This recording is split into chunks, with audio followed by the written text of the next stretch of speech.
for one, am grateful, Mrs. Bush, that they are finally bringing civilization to this savage land. I could not agree with you more, my dear. My daddy settled this land, and I know he'll be looking down on us, pleased at how we help the natives. Yes, they've lost their land, but they've gained access to heaven.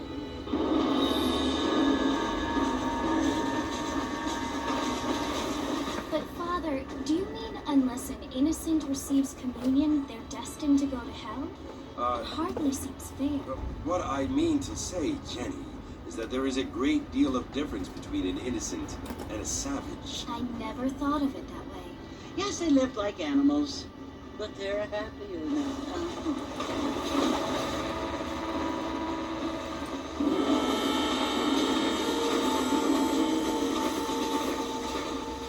Not only do people now have motor cars, Father, but I heard that pretty soon we will be able to fly. No, only angels can fly, Jenny. No, apparently people can fly. Didn't you hear? Out in Kansas, a man even got a car to fly. I hardly think so, Jenny.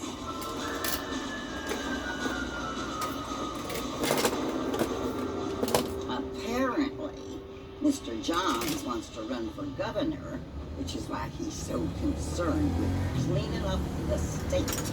Nate Johns. Yes. His family is nothing but hillbilly trash that came here after the war. I don't want to be judgmental, but this state should not be ruled by such a disgusting family. A family without class. Apparently, the Johns family have made a lot of money, and he has a lot of friends in politics. Mrs. Bush, money isn't everything. There are many things that money cannot buy. It seems that money can buy voters, though.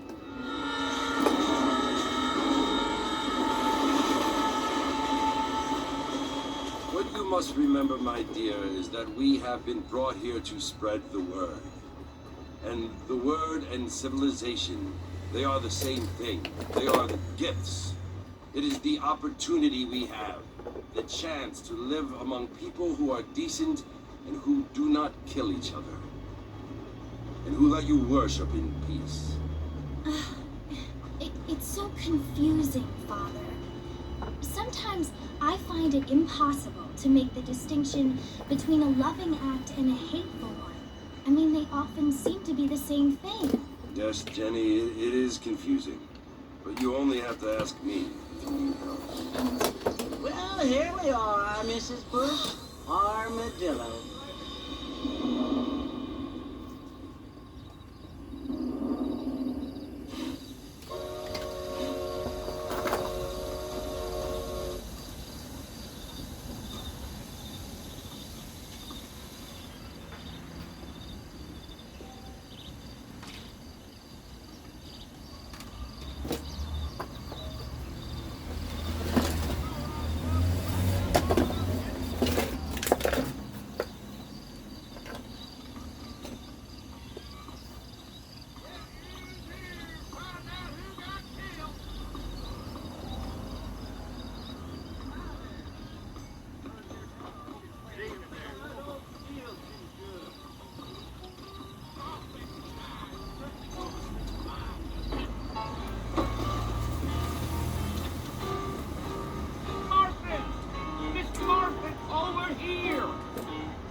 Sometimes. I'm Jake. Your friends from Blackwater hired me to guide you. Hey, my friends. We're pleased to meet you, Jake. I got the horses saddled up and ready out front.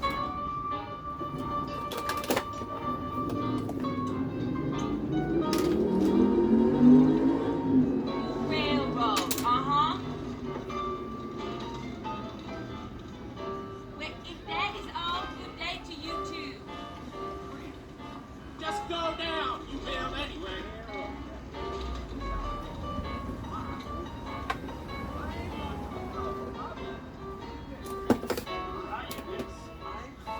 I thought you was in a hurry to get to the fort. Well, here, let's round up and hit the trail. Gee up.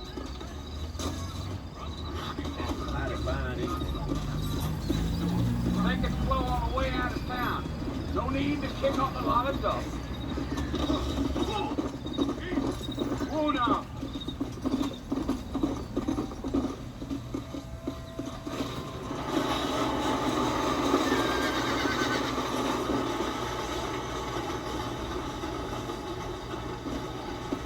So it's Fort Mercy you want to visit? That's right. Ain't taking nobody up to the fort in a long time. Strange place for a decent fella to want to visit, if you don't mind me saying.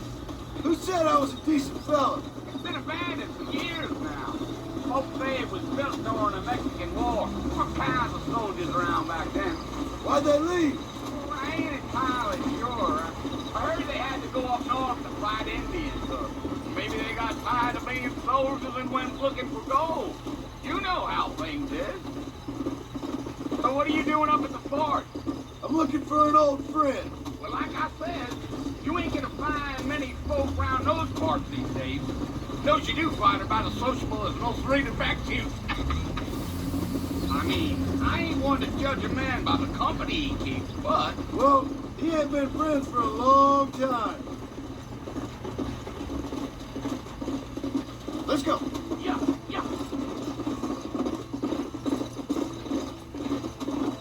Are you planning on spending any time in Armadillo, Mr. Marston? I doubt it. I ain't planning on staying very long. Well, if you're fixing for some female company, you can do a lot worse than Armadillo. Fine as cream gravy they are. Not like Steve Flanders. Dang, those girls ain't even fit for a drinking man to hold up with. I'm a married man, I'm afraid. Ain't we all?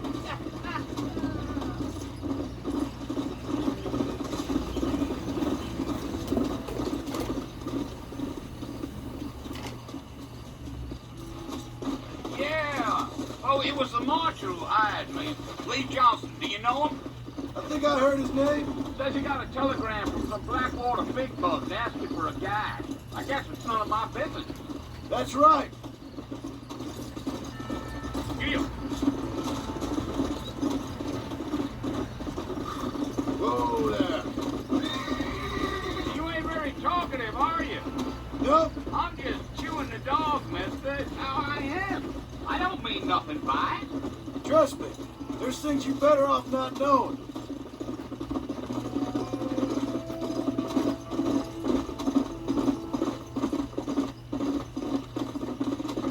Damn coyotes.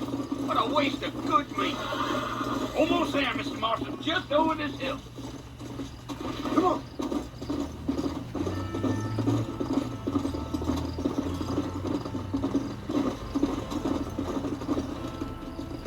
Whoa there.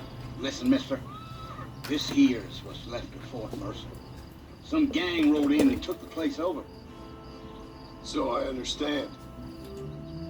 This is where we part ways, friend. You have yourself a good time.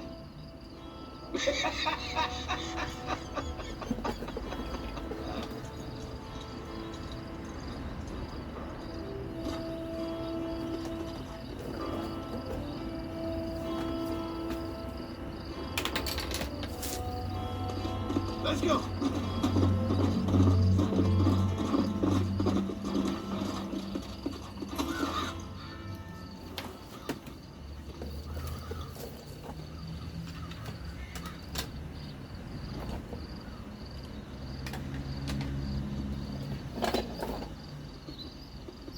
Bill! Bill, I'll come for you!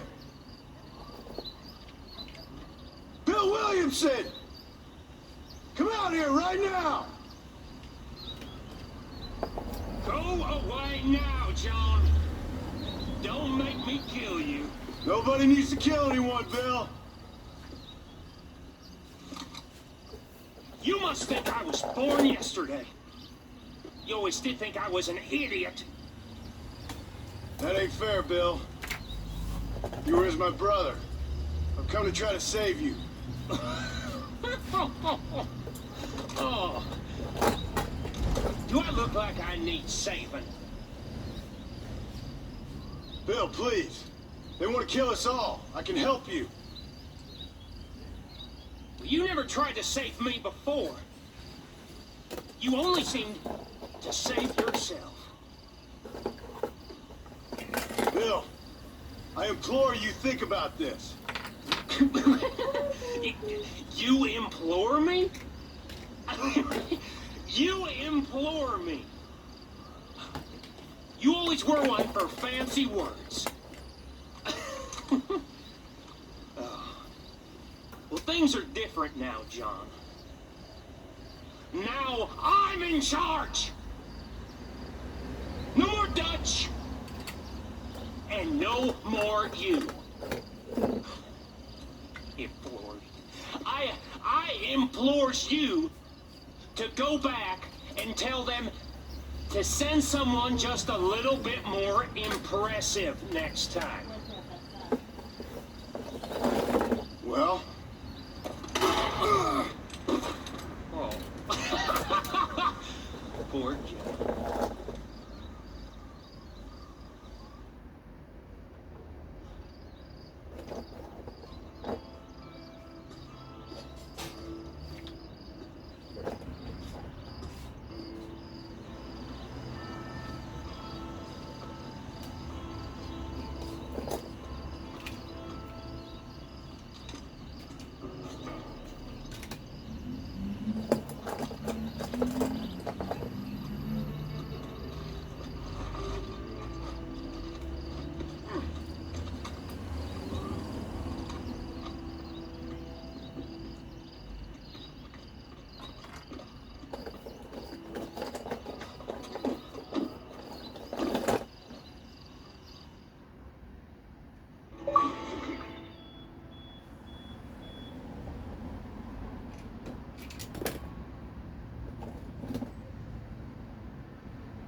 Well, you're alive.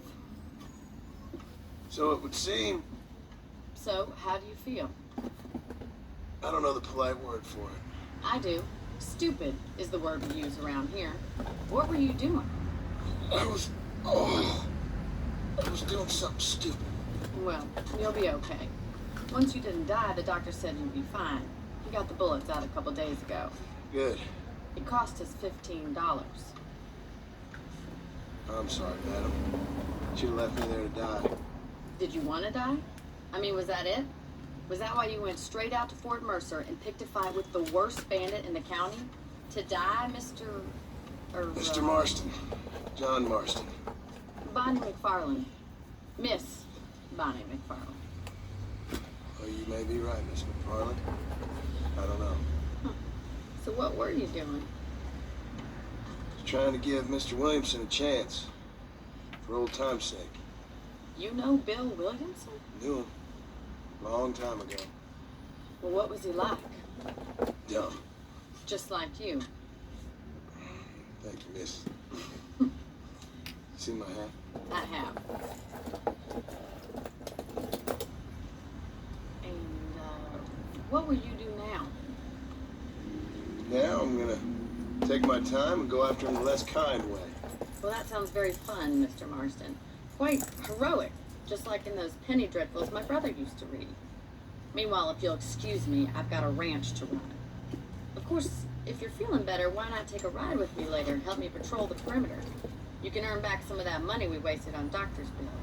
Of course. And thank you for saving my life, I mean.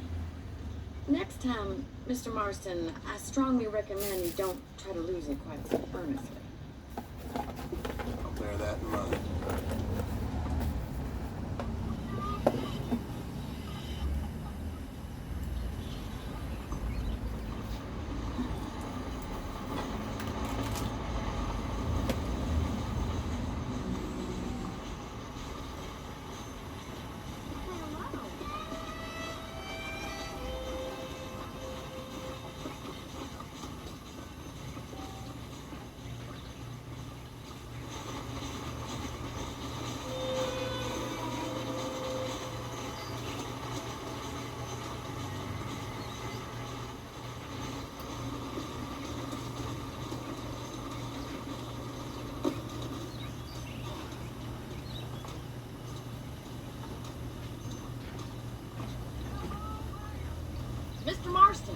back in the land of the